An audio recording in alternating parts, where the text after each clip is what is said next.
Sometimes you do a whole body cough. That first go. Yeah, we did it. How you doing today? Better than yesterday? Yeah, not really. I mean, kind of. I'm just really tired though. I didn't sleep a lot. Did you tell me? Did you actually officially resign from coaching stuff? No, but Oh, I mean, I'm going to at the end of it. Yeah. This is my verbal warning. The last day I'm turning in 3 resignation letters. Last day of girls basketball. so do you think you will go back to like assistant coaching for the high school team? Maybe. I probably need to get my master's and then Mm, whatever spare time maybe. damn, freeze Plus these dried kids, man. freeze dried shrimp's gonna go huge on the degrees. You're gonna have your film and then your teaching and then a master's, and Alex is Yeah. gonna have a bachelor's and a master's. Marina's got a bachelor's and a master's. I've got Uh-huh. a I've got a We're my educated. I've got a minor, a bachelor's, and a doctorate. We're very educated. And a child. Child. Question. I was looking up the Mission basketball Instagram page. It popped up for me the other day because I follow them. Mm-hmm. Back when I used to track like Carmine and Yeah, Zoran's and yeah. Kellen's scores and whatnot. Uh-huh. Is is it Lex? Mm-hmm. Is Yeah, that Zorn's Zoran's little brother. brother? Yeah, he's a Dude, beast. We he's love Legs. I was like looking at the Yeah, scores like 38, 32, yeah. He had 29. I 40. was like, Yeah, yeah, there was 42. I was like, is this kid averaging 30 points a game in high school? kind of. We love Lex. Yeah, Is he's he he's a better than Zoran? um. In some ways, yes, he's more athletic, like vertical pop and acceleration. He's probably he probably got that on him. He's a great shooter. We love Lex. Yeah, he He doesn't has have that deep ball as a well. ton of help. Yeah, yeah. So that's like it's a good double because he can get to the rim whenever he wants to, and he got a good three too. It's tough to stick in front of him. Zoran at least had help. That's how you guys made that deep run with Yeah, we should have Seti and Kellen exactly. were But the and boys, your cousin. yeah, cousin Ernest, big old big Who old hillbilly. who is the other power forward? There's another big one, Justin Brown. Justin. Yeah, he's my Indian cousin. Yeah, Justin. We love them all. That was a good squad. All the Are you loves of my ready? life. Yeah, Did you finish the movie? yeah, like Monday, I and then watched like this a week ago. I was like I looking at my know, quotes, trying to remember what they were from. and then it was like the most traumatizing week of all time. So I Yeah, don't of know if you course. got it. Yeah. Um, I'm really gonna push on Seth and Devin this week for you. That would be nice. I think I can probably go tomorrow, but if one of them could finish it off, that'd be immaculate. You're gonna watch from Justin to Kelly, the American Idol film Oh no, tomorrow. no.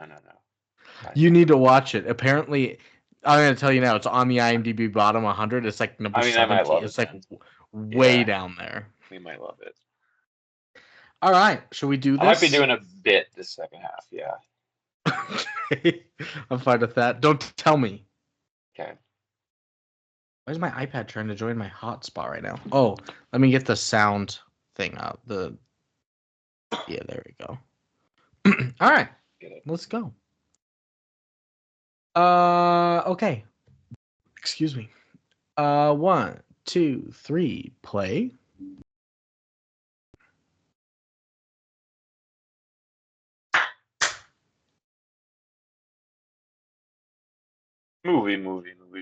Movie. And Who's that's setting that why up? the American Bison could not make it to Noah's Ark.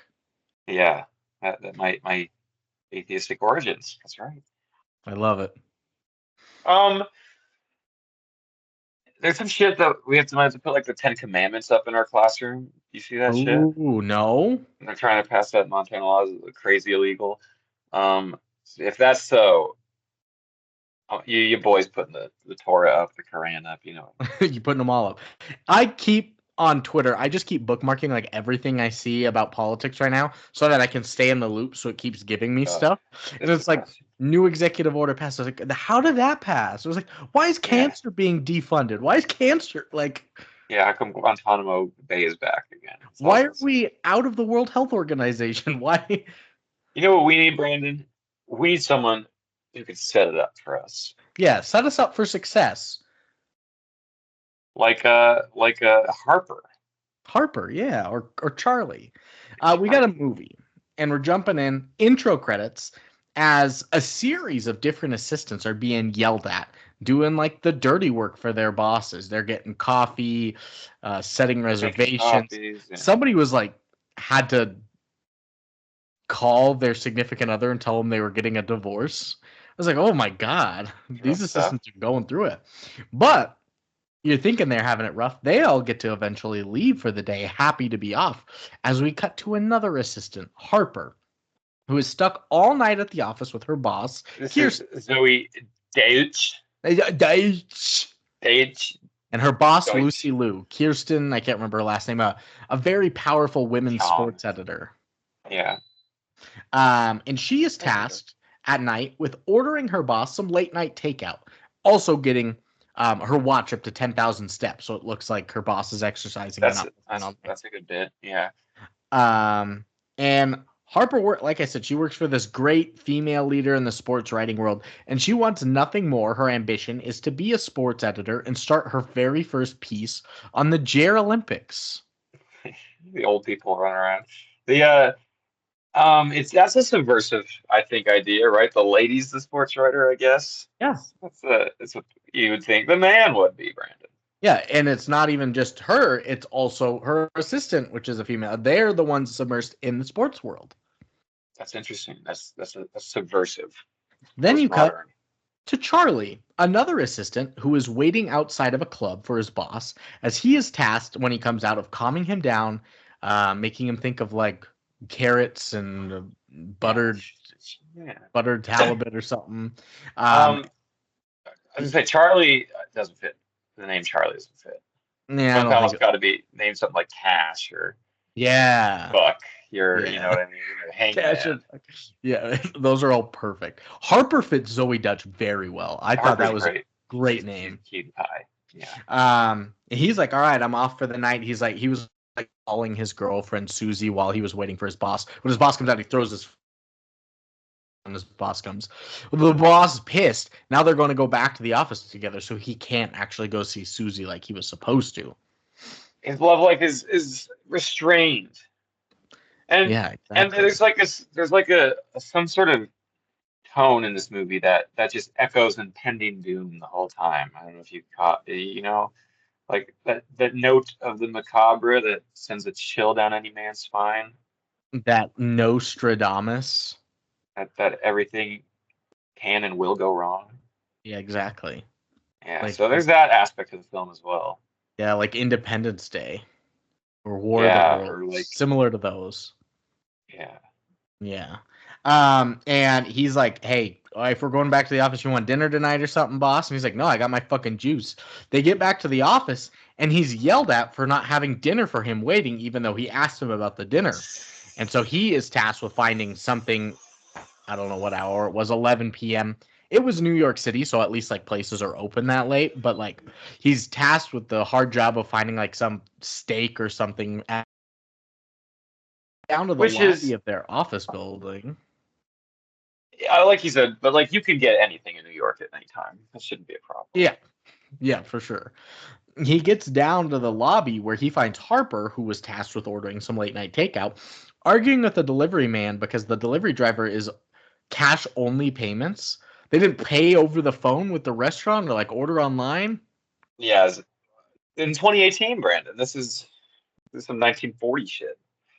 No, right? And so Charlie comes in. He's like, what do you got there? He's like, I got food for her. And he's like, I've got cash. Steals her food for his own boss.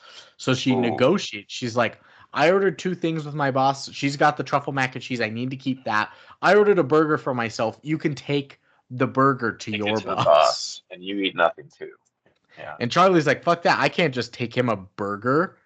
There's no way. And when she gets truffle mac, so they combine them. He gets like a truffle mac and cheese burger. She gets, the other boss gets some hamburger truffle mac or something. A compromise is what it's known as, Brandon. a win-win-win. Rare win-win, win-win. Where I Oscar turns the poster into a shirt that Angela will wear. Win, win, win. Yes. Win, and I win. And so, I mean, they both end up winning. Like you said, it's a compromise. I mean, they don't get their own dinner, but they both end up winning. But it's not a great interaction between the two of them. It's a very hostile environment.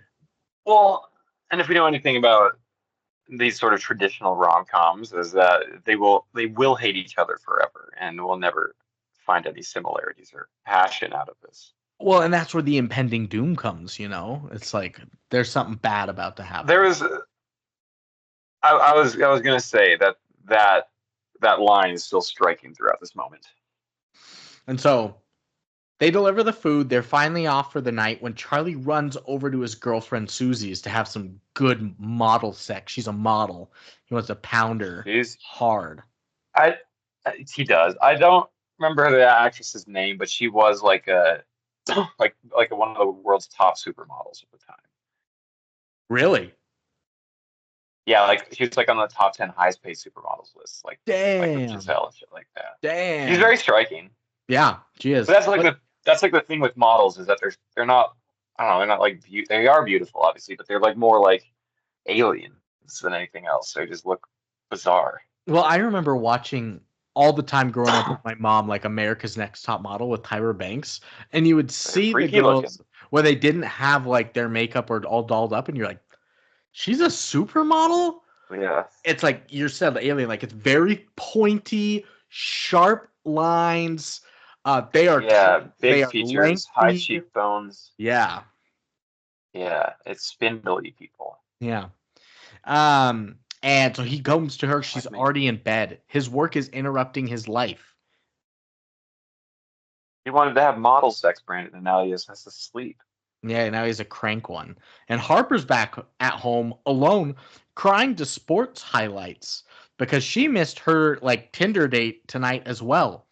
And she's sitting there crying when her roommate Becca and her boyfriend come in after their like party that they went to, and in their apartment, the boyfriend proposes to Harper's roommate. Oh shit! Congratulations, Becca, but putting the pressure on Harper a little bit, of course. I mean, she's only 25, but she's 25. Get out there, have some fun, jealousy, girl. Maybe meet a Charlie or something. A Charlie horse. They have to set it up first. They do have to set it up. So, Charlie gets home because he can't bang a model, and he hangs with his roommate, Pete Davidson. Cool. They're best buds. Is this like SNL Pete Davidson era? Yeah. 2018, was he around? Yeah. They're best buds. They're hanging. He cannot sleep after some vigorous gay lovemaking. He is gay. He is gay, and he had some vigorous lovemaking session. And to the next day at work, Charlie has to do some damage control when his boss is delivered the news that his ex-wife is getting remarried. So that's going to be a heavy task to load, because the thing about Taye Diggs is he likes to break shit when he's upset. Me too last night. Fuck. Jesus. Broke the marker, almost broke the pinky. Right. And Harper, she's stuck at work all night again. The next night when she goes to find Charlie and pay him back for the food. And the two of them end up, not working as much. They're just there all night, connecting over, their competition style. Who stays later at work, whose boss is harder on them. Who's the shitty life competition. Yeah, exactly. It does seem like Charlie has it a bit harder, I would say. I think so. Because at least Harper has like the ideal role model for her as a boss. Yeah. And I don't think he wants to be like a hedge fund manager or whatever. Yeah, whatever it was. And they eventually end up just kind of like hanging out all night. They're drinking scotch, talking about their lack of love lives. And they realize that they're never going to get away from work if their bosses aren't away from work. These specific bosses, yes. Yes. And one thing that their bosses each need to get them away from work is just to get Get laid. laid. Get laid, bro. Have a big cum. That's right. Yeah. That was one of the quotes. My boss I needs think a it was. big cum. Good quote, Brandon. Where is it? Where was I? And so What the cum? Harper develops this like little spreadsheet. She's like, She's an Excel wizard. we know their whole schedules. We dictate their whole lives and their schedules and all of that. Why not manipulate these so that we can force these two together and almost like, I don't know, like set it up? They can almost set it up. So they'll have them randomly meet over and over until they fall in love. And Charlie's like, no, I'm not going to do that. But then the next day, he decides to join in on the idea after his girlfriend, Susie, model banging, tries to break up with him over not being what she called the guy and having too little free time. Because he was saving a seat for his boss at his boss's son's, I don't know, like George Washington assembly performance skit thing. But she was like, I want to be the guy that I want to be with the guy that people save seats for, not the guy that's saving the seats. And he's like, oh, baby girl, don't you worry. I'm going to be that guy. I'm going to take you to Pound Town. We're going to have a big cum. What a nice sentiment from Tay Diggs. Yeah. So he's like, you know what? I'm in. Charlie decides he's going to do it so he's got more free time and he can bang his model girlfriend. That's all it's about, baby. And so they officially try to manufacture their first meet cute by getting them trapped in an elevator together. Just the two of them. But you can't just make an elevator breakdown. Yeah, you have to damage it. Punch it Cut so the wires. hard. You cut all the wires. Yeah. Yeah. You go to the building's maintenance guy. Oh, that's a good one. I have a friend. I don't know if you ever. Yeah, you have met, but I don't know if you remember him all that much. My friend Connor Sheffield. He was doing work, I think, when he was living down in Texas, and he was in an elevator when it did a like 8-story free fall. Ooh. Is that why he's like that then?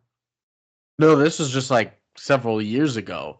Oh. Like broke his back and things like that. He had a huge settlement. And interesting. That's crazy. Yeah, that's super crazy. It is. That's why he's like that way.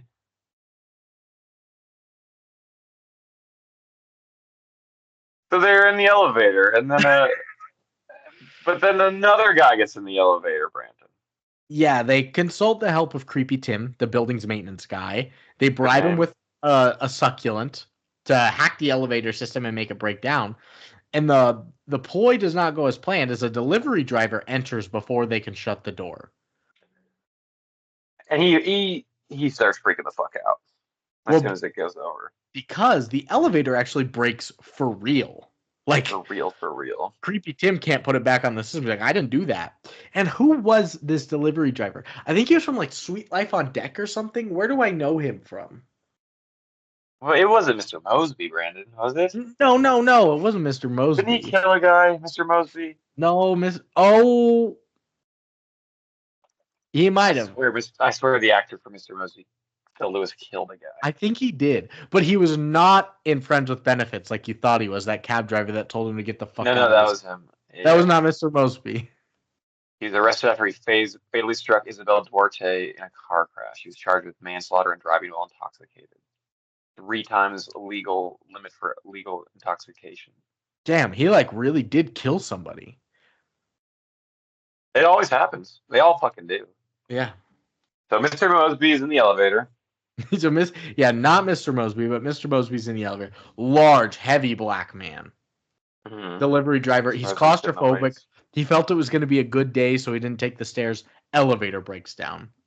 And the delivery driver, like I said, extremely claustrophobic, panics, rips off his clothes, and he opens up the package, which is like a bunch of mason jars, just starts pissing in the mason jars. And this only worsens that setup, their first interaction, as Kirsten and... It's tainted by urine and claustrophobia, yeah. What was his name? Rick. As Kirsten and Rick, they just argue about the driver and the situation, pressing the call buttons, and they both think they're better than the other person. That's right. Is this like an Office reference with Dwight in the P corner? There's lots of urine and elevator stuff. I'm guessing, yeah.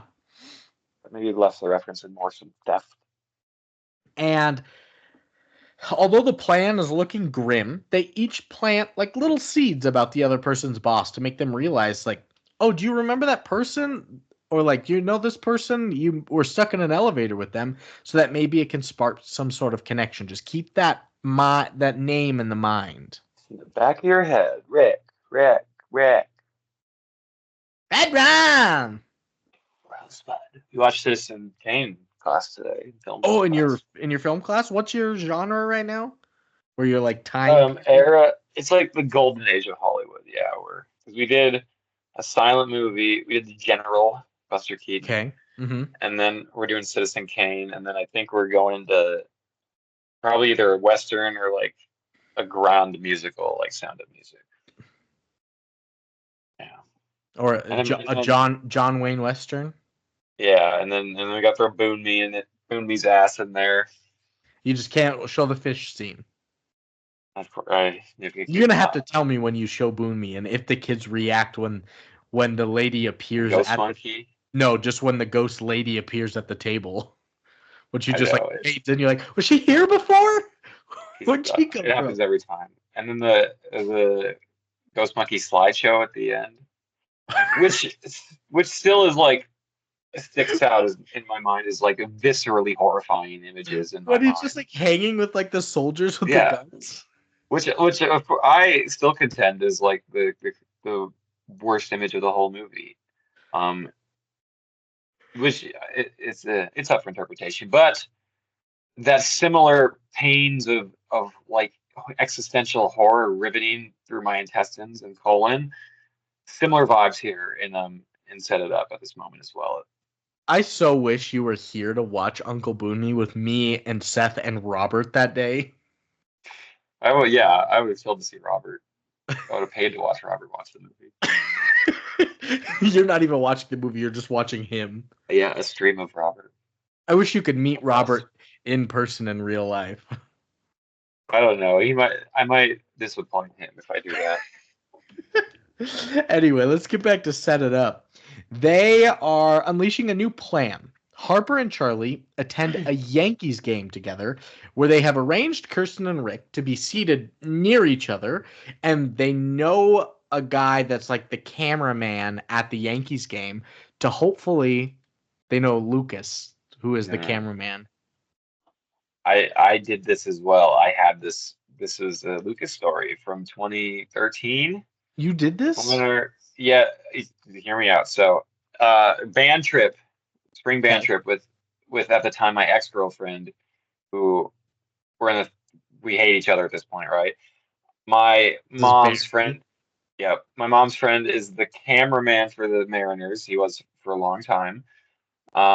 We're going there. I am going to sit next to this other girl that my ex-girlfriend hates, and I told him same thing.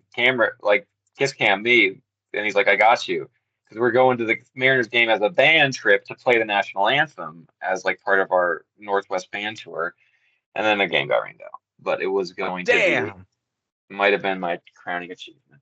So was she your ex-girlfriend at the time already? Yeah, like 7 or 8 times through. Yeah. So because Barry's the one you got back together and broke up with. Yeah, cyclical. Too many times. So she was on one side, the girl that she hates. She wasn't even close to me, but Was the other girl smoking? No band girls are really smoking, Brandon.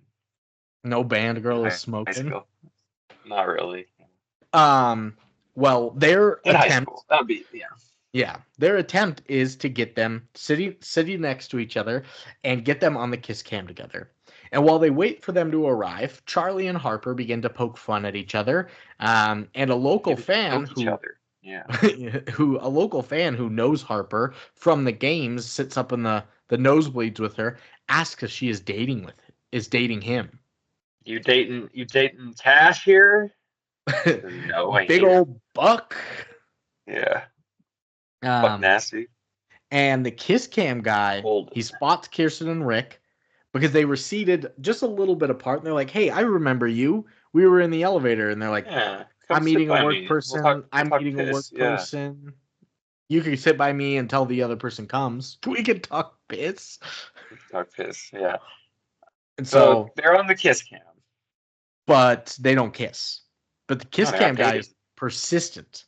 And each time it comes back to him, the whole crowd is chanting for them to Come kiss. on. And after 3 or 4 times, they finally do it. They share their first kiss.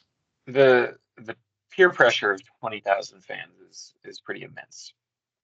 Is that how many people you think is in a baseball stadium? Probably about right. Yankee Stadium with that? Or they had shake Yankees. Yankee Stadium. Um, Capacity. That's the word. 46,000. Wait, Dang. And Yankee Stadium's definitely more full than most baseball stadiums, for sure. yeah, with Like, full of soul. you see some of these games where it's like a 3 o'clock Oh first yeah, pitch at like on a Tampa Wednesday, or Oakland. yeah, or Yeah, at Oakland or like Kansas City Royals, and you're like, the fuck? There's like 14 people in the seats. that's right. Baseball's back, baby. Can I buy one of those tickets? Like just like right there along the sideline, Yeah. like for Of like course eight you can. bucks? Yeah, Would they season take tickets. that? Probably. It's more money than they would be getting. That's right. And you got to buy their vendors and stuff. Yeah. Yeah. Well, all of a sudden after this kiss, Charlie and Harper have like evenings free. So he gets to go see his girlfriend, and she gets to message guys on Tinder for maybe a new date. Could And when there? Have you ever seen a good cell phone scene, messaging scene in a movie? I've seen one we've where I didn't talked want to about just this. blow my brains out watching text messages on screen. Yeah. What is yours? We've talked about this. The only good one I've seen is the Park Chan-wook movie Decision to Leave. That's what it's called. That wasn't Um, what I was thinking. where they get like it gets kind of like surreal with it and everything. Yeah. I was gonna say that it's not really like texting other people, but I really enjoyed like Social the. network. Oh no, that is pretty good actually. I was gonna say the moments in Chef where it's like the montage of them Yeah. road tripping and it was like Twitter and the birds and all that and And then I guess in the similar vein, I didn't mind the Twitter aspects of Frank too when he's like documenting his yeah, journey, I that's guess. that's But good too. it's also I feel like they could do it better on. You I think can't just bad. show It's them. not great You here. can't just show Yeah, them texting. Yeah. it's bad. So the next day, both bosses are late to work, and when they arrive, they're in like a lighter mood, if only for a brief moment. But then they also leave work Scantily early. clad. Yeah, they got disheveled hair. So with their Yeah. bosses gone, they get to leave early as well. And Charlie goes to Duncan, his roommate, and argues with him because he's cooking dinner. He's like, "You're home already?" He's like, "Yeah, I'm cooking dinner for Susie." Duncan hates his girlfriend. As he should probably. Duncan's a chill gay guy, yeah. Yeah, he is. Because they don't know He's just anything doing about speed each dates. other. She's got a roster, she's one of them roster I don't girls. think he can act. Pete, He's just himself, yeah. he is playing himself. And Harper gets to go on a date with Golf Guy. Golf guy. She loves sports. They go mini It's golfing, Tiger yeah. Woods.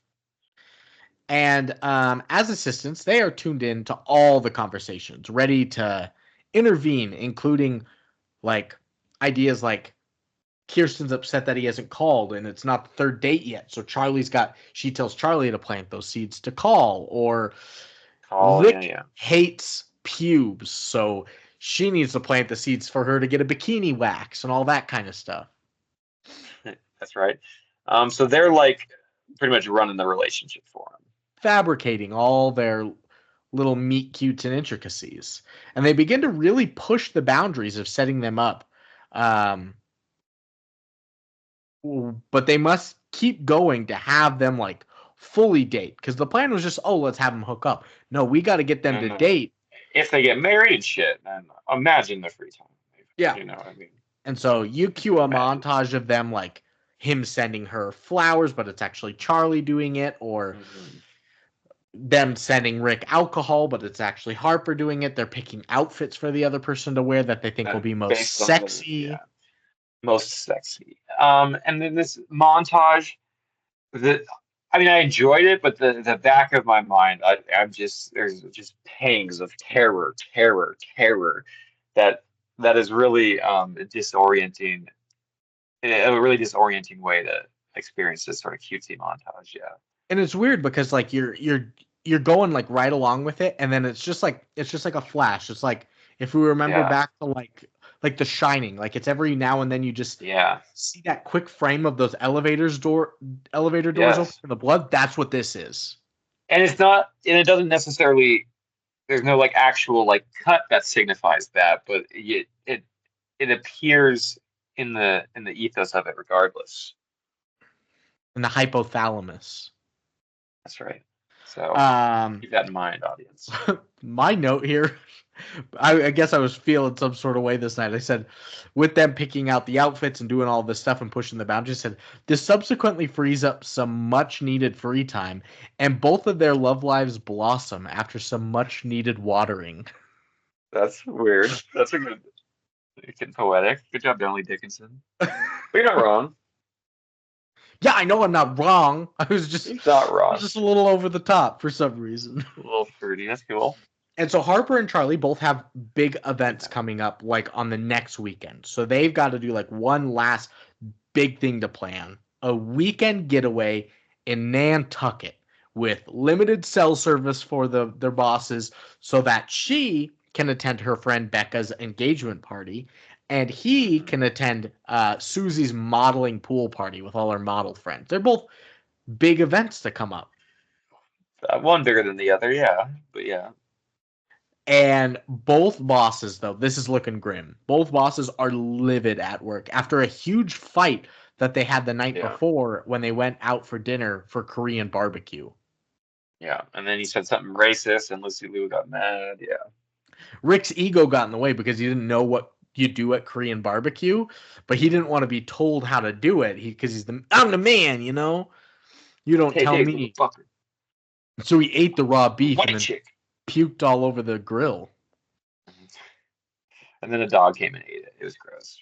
And this means that their whole weekend getaway plan is ruined. And they are basically the scapegoats and the bane of all the anger and distress that are coming from their bosses. Whipping boys. Holla. Whipping boys. Weedin' boys. Holla. Weedin' boys. I've been playing more of my ESPN or EA Sports College Football 2025 game on the PS5. So I told you I was the Buffalo Bulls, right? That's right. I'm a running back. They fucking took me out of the starting position for a transfer. Wow. And this new guy is averaging on the season less than 2 yards per carry. And they keep trying to make me, who's averaging nearly, at the time, over 4 yards a carry, keep like battling for the position. So they put me at the halfback too. They put me in at wide receiver, like a slot receiver. One game I had 200 receiving yards and 3 touchdowns. Like, all right, he's back in the starting role. You know the Buffalo Bulls message and forum boards were going crazy those couple of weeks then. Yeah, they're like, oh my God, this guy. Now I'm back in the lineup and I'm averaging almost 6 yards a carry. And I've taken this MAC conference team. We're power ranked 20th in the nation. Wow. I'm undefeated? We lost one game to Miami, Ohio. Dang. We lost in overtime, 16-13, because they didn't put me in the fucking overtime game. They put this other guy in. Yeah. I haven't won a game yet this season. That's okay. I won't, but that's fine. That's okay. It's okay. Back to the movie. Football, of course. Look how black my eyelids are. They are kind of that. Your right one's more black. How's your infection on your finger? It's healed. It's mostly healed, I think. It still is painful 3 weeks on, but it's not black anymore. Good. So Harper, she is leaving work one night and finds a disheveled Charlie at his desk, surrounded by like a destroyed science fair project for Rick's son. It was like a whole like when life gives you lemons. It was like a whole like juicing and lemonade thing. I thought it was a pretty, from the sounds of it was a decent little science fair project idea, but he destroyed it and all the work that Charlie had done. And she was leaving to go on a second date with Golf Guy. But instead she sees him and she stays with him to help him make a new science fair project and just talk. Empathetic. Yeah. Yes.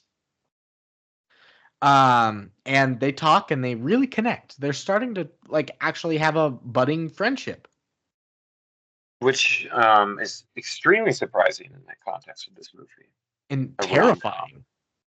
Well, I'm glad you brought it up because this sort of fated star-crossed thing that these two got going on here, amidst the backdrop of the chaos and the clear disillusionment of the other characters, is deeply upsetting to my core. Yeah, and that's all I couldn't shake it. And to continue that, you're like, you get so used to Rick being an asshole. He opens up in this next moment, and you're like, okay, this is scary. Because during one late night shift, Rick comes in like super drunk, and Charlie's still there. He opens up to Charlie about how he appreciates him, and then he asks for advice about Kirsten. And Charlie tells him, he's like, you got to be a human. You got to apologize. I know you don't want to do that, and tell her that she is seen. Because honestly, he would like to hear that. Like, all these things that you're telling me that while you're drunk right now, if you apply that to Kirsten, it's going to work as well. And so Rick comes to her office the next day and tells her, she's like, what the fuck are you doing? He's like, I see you. And she's like, oh, shut that door. They begin to just have sex in her office. That's what they needed. Harper like crawls out of there, sneaks out of there, and she listens. No, she doesn't. She's like, they're hooking up. That means the Nantucket trip is back on. We love it. And they're the ones doing all the things like using their credit cards, and they're the assistants. They're paying for and booking everything. Harper stops by at Charlie's desk to return like a credit card after the Nantucket trip is set. And she ends up being invited to Susie's pool party. The cool model pool party, even though she's a little tiny thing. Yeah. She can go hang out with the long limbs. Well, because Duncan's there. She never met his roommate, Duncan. They hit it off immediately. He's like, I'm going to bring her as my +1. Charlie's like, but you're my +1. And I'm Susie's +1. We can't have a +4. And he's like, a plus a chain. Yeah. She's already invited. So she's like, you know what? She wasn't gonna go, but her and Duncan hit it off so much, making fun of Charlie's short shorts together, that she accepts the invite because she said she needs a distraction because Golf Guy hasn't called in days after they hooked up. And he's abusive. I don't know if he's abusive, but a lot of golf guys are. Tiger Woods. Casey Anthony. Not a golf guy. Basically a golf guy. Not even a guy. Casey Anthony. OJ golfs. Yeah, he probably golfed. Hitler. Judas, all the greats. Do you think Hitler golfed? Probably not. Let's see. I'll check it out. Keep going. Maybe that's my question for the podcast polls this week. Do you think Hitler golfed? I'm gonna write it down right now. Okay, I won't spoil it then. Oh, but now I want to know. When someone says he's a scratch golfer, someone says he doesn't play golf, it doesn't seem like there's a real answer. Oh, well then, fuck it. I'm just going to use that as the question. Do you think Hitler golfed? So they are, she hooked up with Golf Guy, and she doesn't usually do this. She's not as promiscuous as like some of the other people that she knows. She's a sports writer. Yeah. But she's hopeful he still joins her for the engagement party because he was her +1 tonight. And so after she kind of loses hope. It seems ridiculous to expect him after no contact, but yes. So after she's at the pool party, having fun, she loses hope in Golf Guy. And Charlie sees Susie flirting with some male models at the party. So he's like, you know what? I'll be your plus one. I'm going to ditch my girlfriend at this party because she doesn't care about me. And I'll come to Talk to this those gays. Yeah. New York City rooftop engagement party. This is awesome. That's cool. That's so swanky. Go from model pool party to rooftop party. Yeah. And at the party, Charlie breaks Harper out of her shell. He starts to get her to dance, lose her inhibitions. She takes some shots. And just as she's starting to find her groove and have fun dancing and letting loose, a slow dance song starts. And Uh-oh. Charlie reaches out his arm for her. They share a dance together and honestly end up confessing reasons about why they enjoy each other's company. Uh-oh. Uh-oh. And even in a stupid, I've said that I love rom-com. Even in a stupid little Netflix one like this, when I'm seeing crying? these scenes, I'm like, no, I'm not crying. This didn't hit Brandon's cry-meter. This is just kind of like Okay. a, Yeah. It's not like, oh, it's just more like a. That's weird. It's interesting because at this moment I was like shivering. I was in the throngs of a shiver fit. My body uncontrollably reacting to the film. Yeah. Wow. So they share this slow dance, and like I said, they were doing shots. In a drunken stupor, Harper rushes out of the party with Charlie to satisfy her need for pizza. I mean, you're drunk, you gotta have some pizza. Yeah. You remember? Threw up outside the pie hole. I do remember. I can only imagine how good like a New York City slice would be when you're drunk. Yeah. Oh yeah. At like 2 in the morning. Yeah. That would be so good. You're right. Um, so It's Becca like, lets I was Harper. telling the kids this too because I've been reading some Western shit lately. There, nothing on earth sounds better than like coffee on the trail of like a cattle drive in the morning when they're like making coffee while camping and shit. I'm just like, fucking stick it up my ass if you would, please, Coffee enema, please. please. And so she asks, Harper's like, I gotta leave, Becca. So Becca lets Harper leave with Charlie, even though she ordered pizza for the party and was arriving like moments after they left. She knew that there was a connection. She was setting it up. She was setting it up after she has already been set up. And so they get their pizza. They go back to Charlie's place to eat the pizza together, but they cannot enter through the front door. As he opens the door, and there's Third Eye Blind just blaring music in there, which means Duncan is in the living room currently having Banging. sex. That's his thing. That's his thing.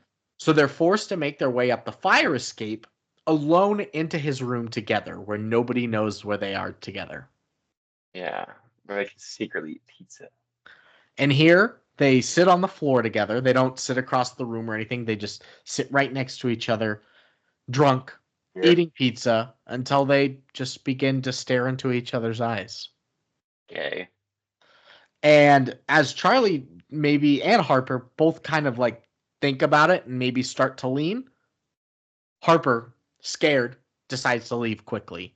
And Charlie, honestly, great commitment. They are. And Charlie sits alone with only his thoughts, Third Eye Blind playing in the background, and the pizza as he declines a late night call from Susie. Is this the low point for our Charlie?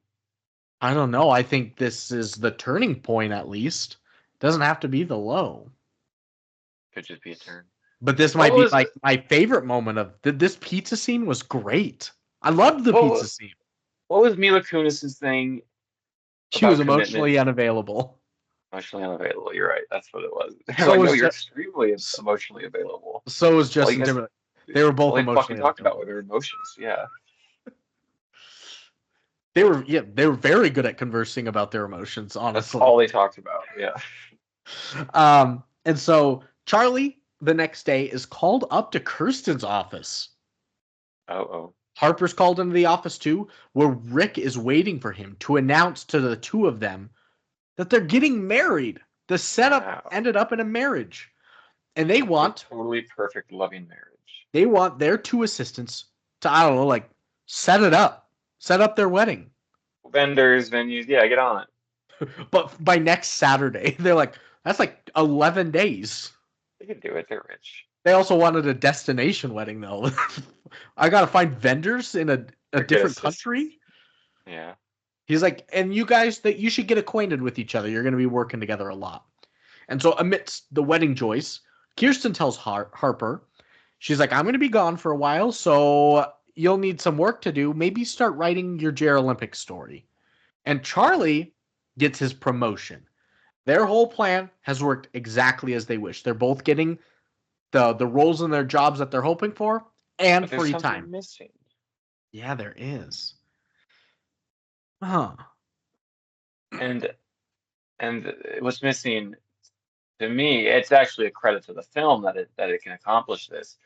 Is this unsettling, disturbing, bubbling sensation of creep and sinisterity.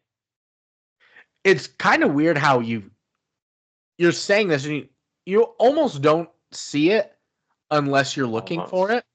That's right. It's like the music in Hereditary where I said it was like a heartbeat that just Mm, continued to grow throughout the yeah. film. It's like getting Yeah. closer. Yeah, yeah. It's like Waldo. You have to look for him. Yeah. But where is he? I don't know. He's in there in the ethos. But yeah, Uh, so Rick and Charlie, they're like, all right, let's get ready for the planning and everything. They're eating at some country club or something. Charlie's just scarfing down food onto his plate when Rick tells him to announce his wedding to his ex-wife, yes, Kiki, specifically. with flowers of like daisies because she hates daisies, and on that a note that says that they're gonna knock boots tonight. He's just doing it to make his ex-wife mad, Brandon. But he still wants to hook up with her. And so Charlie knows that this is wrong. Obviously, Yeah. Rick's not a good The person, loveless marriage, yeah. but he ends up hiding the news from Harper and continues planning the wedding with her in order to get his cushy promotion. Selfish.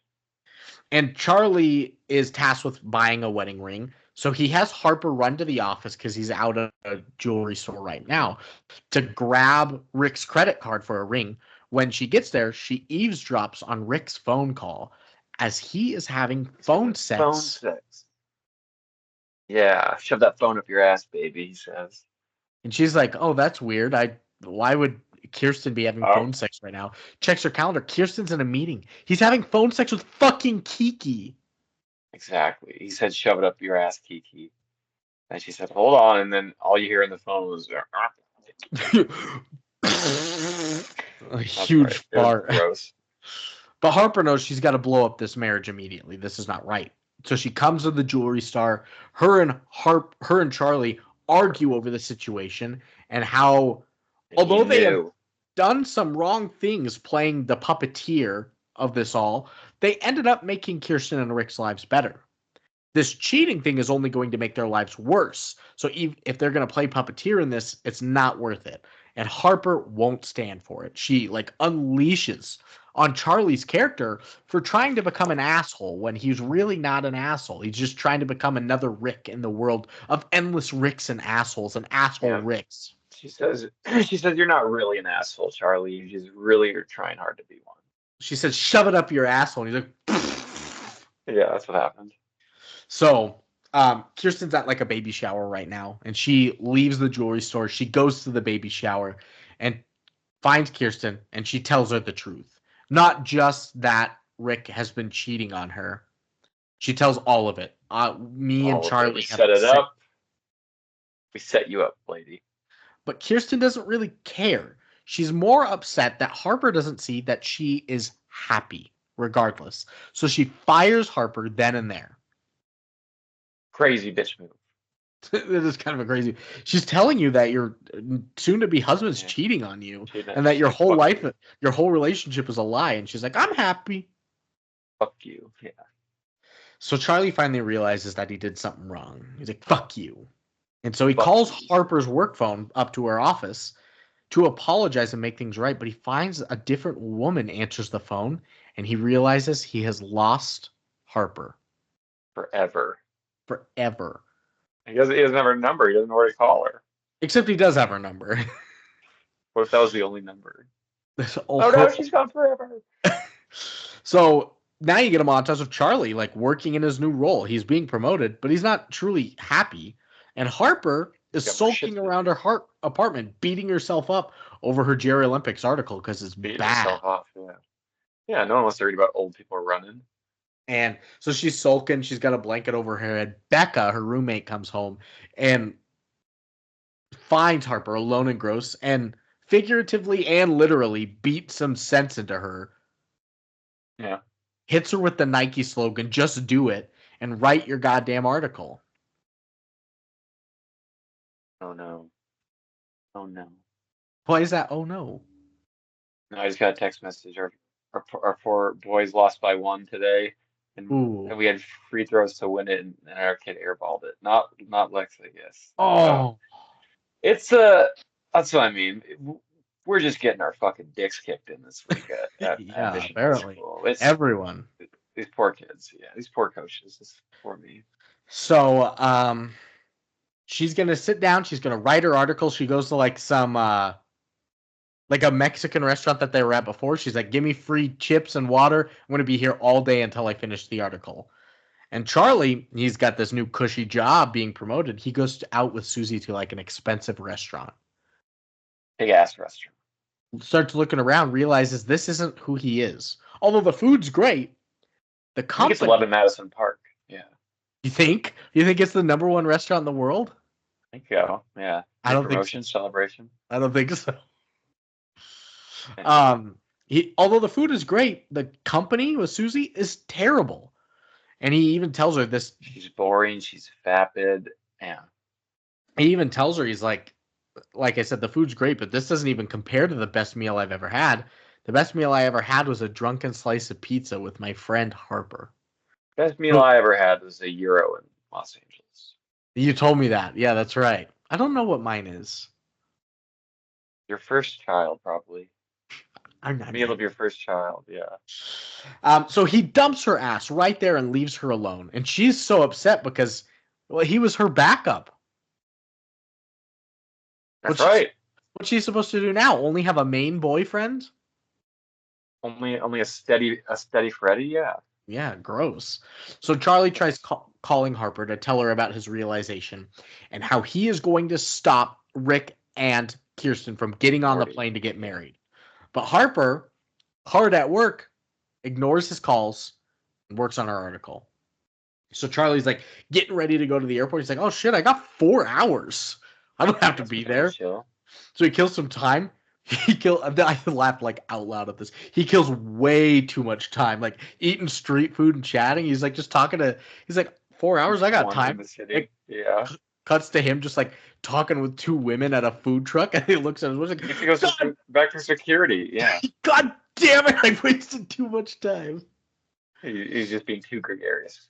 But he gets cash. He gets to the airport just in time, obviously, and calls out Rick for the asshole that he is and quits his promoted job. Oh. He then tells Kirsten that she's great because of all the Harper's thoughts of her, like if Harper thinks you're great, you've got to be great. And then he has Kirsten quiz Rick on how well he knows her. They're going to get married. You got to know the girl. How well do you know? He knows nothing. Rick fumbles that bag. He does fumble that hot ass bag. He gets all the answers wrong and calls her Kiki. His ex-wife's name. Right? So now the wedding's off. That is. Yeah. She leaves his ass at the airport. And Harper, she officially finishes her article in the restaurant that she's been in all day and is ecstatic. It's some Hunter S. Thompson gonzo journalism shit. Yeah. What the hell is Hunter S. Thompson gonzo literature shit? You know Hunter S. Thompson, right? He wrote Fear and Loathing in Las Vegas. Oh, okay. Yeah, he invented gonzo journalism, which was basically like he's reporting on something, but you're the story. And he would drink everything and smoke everything and inject everything, and then he'd be like, "Here you go." So I didn't know his name. And I also didn't know, I knew this type of journalism, but I didn't know that it was called gonzo journalism. Yeah. So thanks for filling me in. I think he invented it, yeah, because he's a crazy fuck. He killed himself. So Charlie's at his apartment. He's jobless right now. and Rick shows up at his door. Hey, Diggs, Brandon. Hey, Diggs. He says he's desperate to win her back, and he begs him to give him all the information about her and her favorite things. But Charlie realizes he's talking about Boy. Kiki. Exactly. It's not Kirsten. He's go fucking find your own shit out, it says. Well, he tells him, he's like, there is a file in your office where the info is. Find it, study it up. And Harper, she comes to work to collect her things from her desk because she was fired. Kirsten's there and just immediately is asking her to come back to work for her. No. That's all. Oh, but Harper declines because as much as she loves Kirsten, if she stays an assistant, she will never achieve her dreams of being a sports writer. You got to get out of the shadow to grow and blossom, as you would say. Oh, shit. Yeah. I just recognized for the first time, maybe Marina's seen it more because she's home with Callie every day. She recognized her shadow the other day on the ground, tried to grab it. I was like, nice. Oh, that's fun. Yeah. There wasn't a sense of macabre fear in your daughter when she saw her own shadow? I think there was. It was like seeing like a fucking Hatman thing or Slenderman right behind you. An impending doom. Crazy. Yeah, it's just like this moment in this film. So she declines, and Kirsten accepts that and asks to read any of her completed work because she would love to publish something of Harper's. Yes, even the Old People Olympics. So Harper leaves the building, already working on a new draft, just like saying it into her phone on like speaker out loud, like any classic New York. Like why are all New Yorkers always just talking into their phones on speaker? It's stupid. Bad writing process too. Yeah. Except that is how when we were doing our writer's blocks all the time, and I was going to St. Ignatius and back for my thing. Oh sure. Yeah. When we were trying to write our things and I didn't have enough time, I would just put my computer on while I'm driving on the highway and put like the dictate thing so I could just speak like my little scripts. That is how John Milton composed Paradise Lost as well, because he was blind. Oh, I didn't know he was blind. What? Yeah. Oh yeah, back in the day he's blind as shit. You're opening my eye to many things. Yeah, Milton, he's crazy. He was like, I was telling the kids today, they think he was the last person on Earth who had read everything written in English up to that point. It was like only possible up to like the 1600s or whatever, but he's like, anything that was written in English I read or something. That's incredibly crazy. Yeah, and he was blind, so I think people read to him or whatever too. But yeah, sure. So she's working on a draft, and she sees Charlie outside the building waiting around. And she's like, why are you here? He's like, I don't know. I don't work here anymore. But Kirsten called me to have a meeting with her. Kirsten set them up. They set him up. Lucy Liu. Yeah, it says John Milton was often cited as the last person who had read every existing book in their day.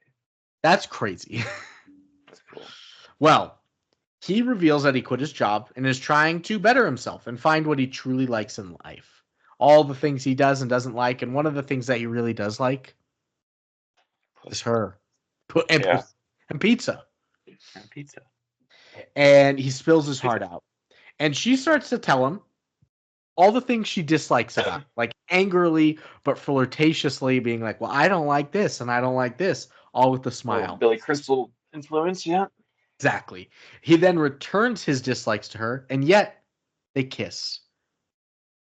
And it pans up to show the New York City skyline, and that is the end of Set It Up with a kiss.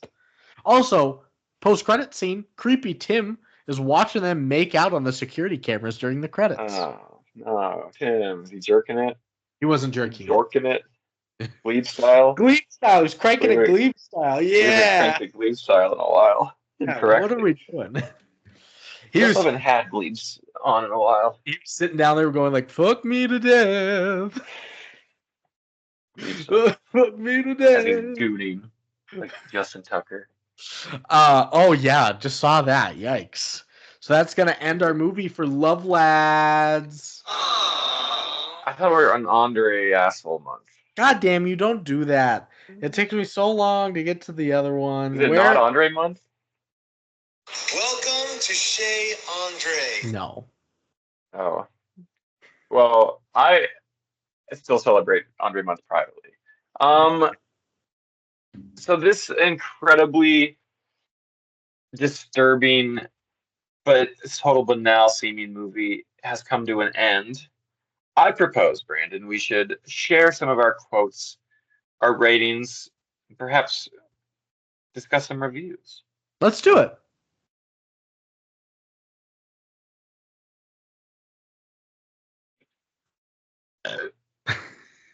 He's like, don't do it. Don't do it in the middle of the break. I had to. Did you take quotes? I did. But I'm protesting until everybody is recovered from the plane crash in the Potomac. I think that's only the right thing to do.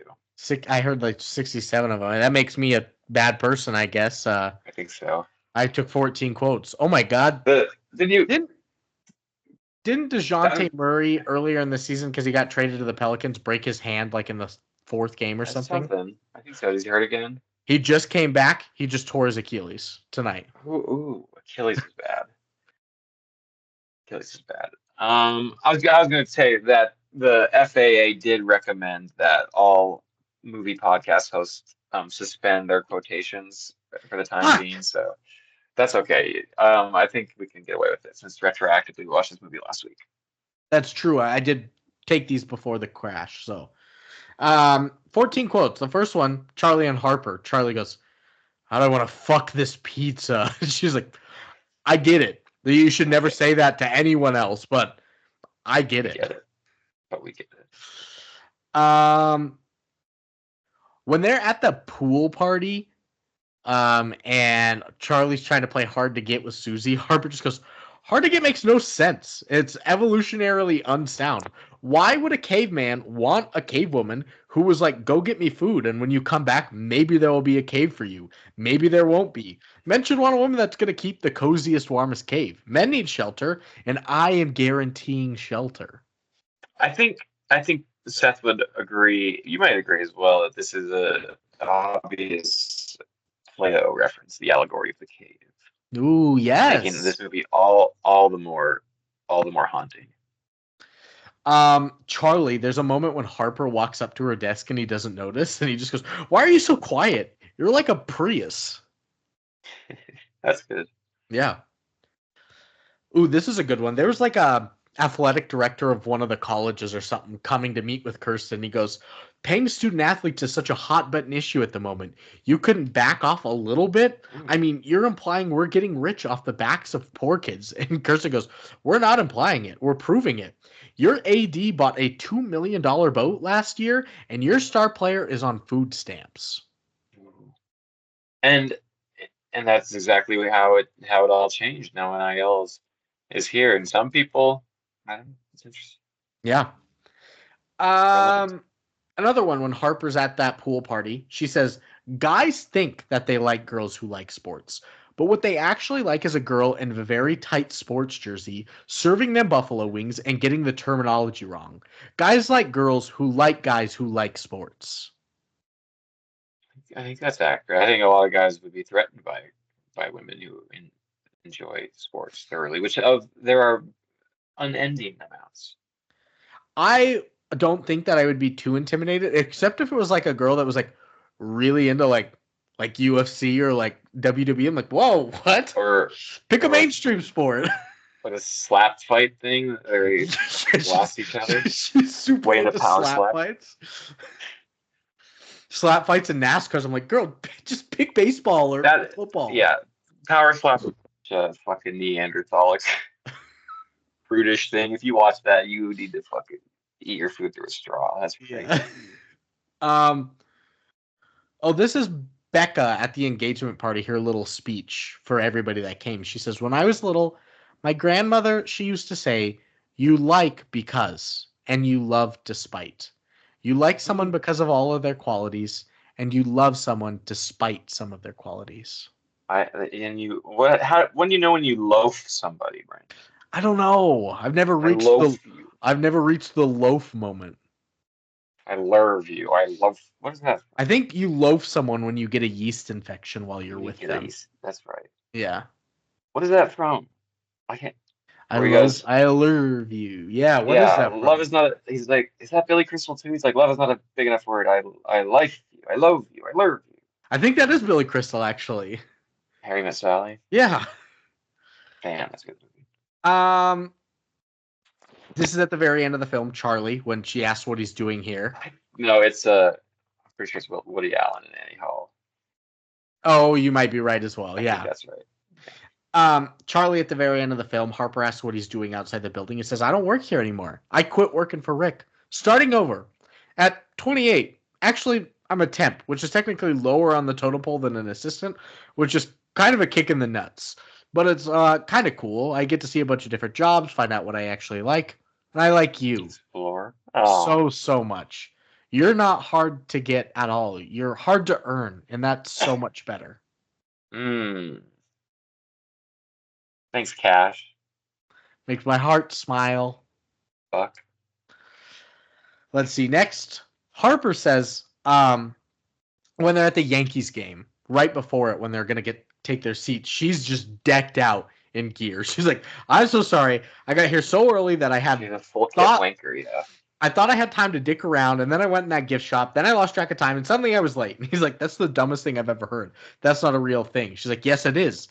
It's the over dick around thing. I over dicked it." Which he will do later in the film, yes. Yeah, when he's like, I got 4 hours to the flight, and he's talking to The this woman, over he's like, dick. oh, fuck, I did the over dick thing. Yeah. Good setup. They set it up. They should have had more bits pay off and setups. Yeah, they're just setting everything up. Development. Next quote is when Charlie's standing outside that bar at the opening of the club, and Tay Diggs comes out, and he says, "Are you going to invest in that club?" And Rick just goes, "I want to invest in that club when they learn to dip their dicks into ink and write the Japanese symbol for horse shit." An easy to grasp metaphor, yeah. Another Rick moment. He's super upset that they delivered the ex-wife being married thing to him when Charlie pawned his work off onto the intern. And he looks at the intern, he goes, "Take Pencil Dick's work and tell him I never want to see him again." And then he walks off, and the intern goes, "Well, pencils can be all lengths and girths, so the joke's really on him." could be a architect's pencil or whatever, yeah. Yeah, he could have a massive fucking cock. That's what he's implying. And he does big cums. He does huge ones. When Charlie learns that Harper's going on a date with Golf Guy, and they're gonna go mini golfing, he goes, "You're going golfing? Maybe let him win a few holes." And she goes, "Excuse me, I only have one hole." And he said, "I meant at golf." Gross. Yeah. Win a hole. Let him win a few holes. This is when they're setting it up when he's telling them Charlie needs to tell Rick to call her sooner than the third date. And he's standing there. He said, "We used to have to wait 3 days to call, but like nowadays, women want you to call sooner. They say the longer you wait to call, the smaller your penis is." And Rick is so pissed. He's so mad. You gotta call him immediately. Yeah. Big dick move. It is, I would say. Yeah. Penultimate, when he stops them at the airport, Charlie goes, "Rick." He said, "Hey, did I forget something?" He's like, "Yeah, you forgot something. That you're a bastard." I was like, "Oh! Oh, bitch. And then my last quote. I had to take this because we've talked about this in a previous episode. When they're talking about the pubic hair and getting bikini waxes and stuff, Charlie goes, "What is a merkin?" And Harper goes, "It's a pubic hair wig, a wig for the pube region." That's right, a puby wig. Don't you remember when I taught you what a merkin was? Vaguely. Yeah. Which still seems pretty gross. It's a pube wig. Gross. And so that's our 14 quotes. Prayers up for the flight, people. That's right. It's ratings time, Lucas. Are you dialed in? I think so, probably. Remember, it's 1-1. I think these movies all get the same rating, so I'm ready for it. It's 1-1, you and Seth. Rotten Tomatoes thermometer. What are the critics giving this? Probably like a 78%. Seth wins. Critics gave this a 92%. That's a little steep for my taste, but okay. But They remember, liked it's just a yes or no. Yeah. 92% of critics liked it. Okay. And I do agree, this isn't one that I think I would dislike. Likable. Yeah. Sure. Hard to hate. And then audience score out of 100. 80. Popcorn meter. Fuck, Seth wins. No. People only gave it a 69. Fuck, I had him backwards. What about, now we're not doing yes or no. We're doing real scores. Meta score. This is critics out of 100. 63. Oh, it's a 62. Ooh, I was so close. One of you guys is so close. And then audience score out of 10. 6.1. There you go. You tied it 3-3. House wins, which means you win. It's a 6.5. Ah, pretty close again. Okay. Calibrated. And with a 6.5, this comes in at the 133rd worst film we've done, or like right in the like one of the better ones, like the top 60 best films we've done. So in the upper third. That tracks for this sort of. I would imagine it's right around Friends with Benefits. So let's hear. Are there anything around it? Yeah, just worse than it includes Rollerball. Ace Ventura, When Nature Calls. Okay. She's the Man. Spider-Man 3, and Birth. Birth is, of course, our best movie we've ever seen, yeah. And then I give Birth at 9.9 or something? Yeah, it's at 6.3 on IMDb. And then just better than this, Eurovision, The Santa Claus, Space Jam, Friends with Benefits has the same score. Yes, I was going to say, this is Friends with Benefits. Nick and Nora's Infinite Playlist, and John Carter. You like John Carter? Yeah. So we share our ratings now. Yeah, what would you give Set It Up? Ooh, you're letting me serve first. A long-awaited watch for us. We watched, like I said, 15 minutes in 2018. After all these years, itching. What do you give the film? I think I'm going to give Set It Up pretty close to what I gave Friends with Benefits. I think I'm going to give it a 6.0. And that's in line with the audience. Like it's inoffensive in all the right ways. I think it's formulaic, but that's not necessarily a knock against a Netflix rom-com. It didn't break any barriers. I like Glen Powell. I like Zoe Deutsch, probably the best of the whole movie. I think so too. And then there is that thing of the movies crawling, maybe subconsciously, with the manifest of evil. So all that rounds into a 6.0 for me. Okay. This is one of the furthest we've been in a while. I'm a 7.4. Ooh, a Seth Ranger. Still in the same vicinity, but a little further apart. I do love a good rom-com. You did say it's perfect. It is inoffensive. I mean, some people find offense to anything, but there's like dick jokes and stuff, but yeah. Yeah, and some cuss words, but it's fine. Whatever. I thought there was actually some really good chemistry between Zoe and Glenn, which is obviously incredibly important in a rom-com. I liked the storyline behind it. I always love a meet cute and hate each other to liking each other. All in all, good fun. It's an easy watch. 7.4. That's right. We have a running time on this? It's like an hour 40. Hour 45. I thought that was fine. It's perfect. And then I've got reviews. I'm sorry I don't have critics. Fuck what? I'm sorry. That's okay.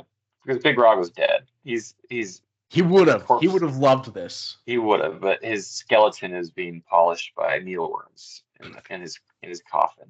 It's probably true. Yeah. What was he buried or was he cremated? I think he was. You're gonna think I'm crazy. I don't know why I know this. I think they puffed his corpse full of helium and sent him to space. How do you know that? I don't remember. You probably can't look it up, but I think they put a helium tube in his corpse and tied up, duct taped all of his openings, and they blew him up and let him go. Yeah. Wow. That's right. Donated his body R.I.P. to science, and that's what they did with it. That's right. Can human bodies float? And it turns out they can. It can, for sure. There were rogue reports of a Ebert-looking deflated balloon corpse type thing washing up in the Philippines, but that was just speculation. Yeah. I think that was a fish. Well, I think I've got the standard 7 reviews. First is Snoopy Style. He says, this is a fun rom-com. I love that Harper and Charlie are also trying to dissect rom-coms while parent-trapping their bosses. Creepy Tim is hilarious. And Dutch and Powell make for a fun couple non-couple. They have great chemistry that could go either way. I might get rid of the girlfriend a beat earlier. It would probably heat up the relationship a little faster. P.S. She should write about people that she knows at the Yankee Stadium instead of the geriatric Olympians. 7 out of 10. Might be a compelling Yeah. interest story. You know, Owen Gleiberman wrote a book called Movie Freak, My Life Watching Movies. That's going to be the next thing I buy you for Christmas. That would be a great. Owen Gleiberman's book. He paints a bittersweet portrait of his complicated and ultimately doomed friendship with Pauline Kael. That's interesting. Watched Rosemary's Baby when he was 9. I also do like the idea of cutting the girlfriend earlier. She was not advancing much, so. Yeah, a stick in the smoke. Next is by returner Evanston Dad. He says, like a Hallmark movie, if Hallmark had a bigger budget and actually acknowledged there's this thing called sex that people sometimes have. 6 out of 10. I get the sentiments. Yeah. I had a 6 out of 10. Yeah. Is that my review? Yeah, that was your review. You think about sex? Almost incessantly. Yeah, you're not like a transformer. You're not aggressively asexual.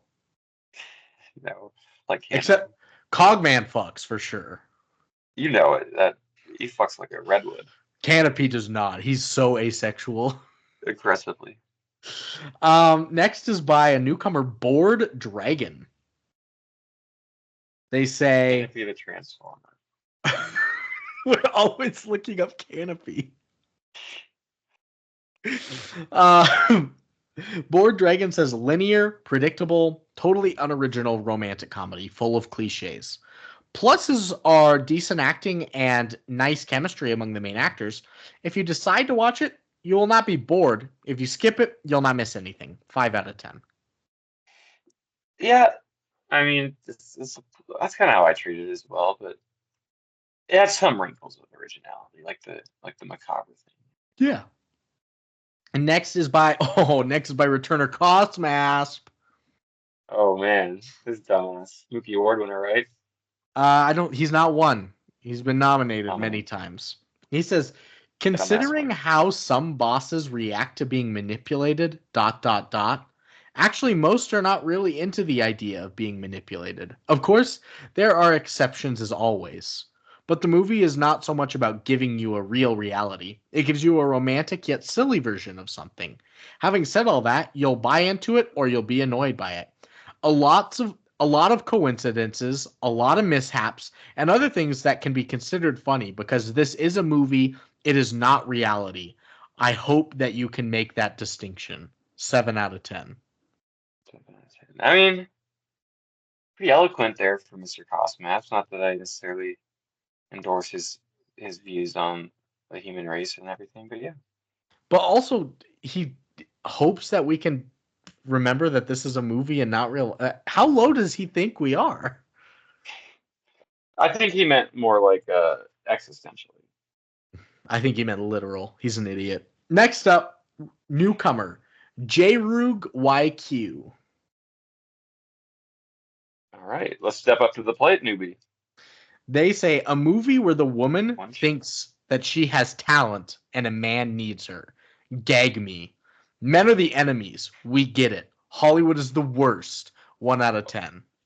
A woke review. Anti-woke review. This guy's so That's my toxic masculinity. My dad. That's your dad. Next is newcomer Briggs 25407. 7. He Here's your says, one shot. a must-see. Gay David stole the show. Zoe was her usual self, soon to be a top actress.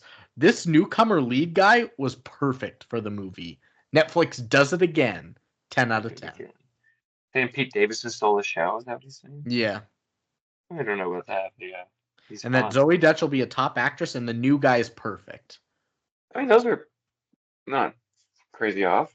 Yeah. And then our last one today is newcomer Macy Burns. Is Macy Burns an Andre asshole? God damn you. Why would she be? Welcome to Shade. Why? I don't know. That's why I had to ask. She's more of a love lad. She says, I can't believe how crass and unsophisticated this movie is. I'm a huge Jane Austen fan. Austen books and films are understated, and the characters are multidimensional. The characters in this film, set it up, are pathetic and completely over the top. They're not likable at all. The dialogue is gross, too. Do people actually speak to one another in such a crude and sexual way? Good grief, can nothing be left to the imagination? This movie actually depressed me. I'm depressed. God help anyone who is dating or falling in love if this is the way it is in reality. 3 out of 10. Yeah, set it up's not going to be like Jane Austen. That's crazy. That's why I put it in here. I was like, why is she That's a good review. that comparison? That's good criticism. Yeah. You want to nominate? Yeah, I do. Okay. Well, that is going to end it this week. Are you recommending Set It Up? I'll say I'll set it up for the viewers who like rom-coms, and I think if you don't, and I think we do. I think if you don't, traditionally, this isn't gonna break the mold. Yeah. I will also recommend it. I think it's easy. Like we said, hour 40 runtime, nice and light, little heart, little romance. I think it's hard, even in some situations, to not like a rom-com at sometimes, unless you're like Canopy and aggressively asexual, but Yeah, that's right. You would hate it. this is not Canopy's kind of film. You would hate this movie. He would love like Into the Wild because there's so many tents. Sure. That's right. Yeah. Yeah, it's his favorite movie. Brokeback Mountain. He loves a tent-based film. Yeah. So that is ending it this week. Next week, you may or may not be on. We've got a American Idol spin-off film called From Justin to Kelly. It's supposed to be garbage. I'm so excited. Do they hook up? I don't know. Maybe they set up. Maybe they set it up. Hook it up. So that's going to end it this week. Fall in love, folks. It's that season. Look in the sky. There may be a floating critic above you.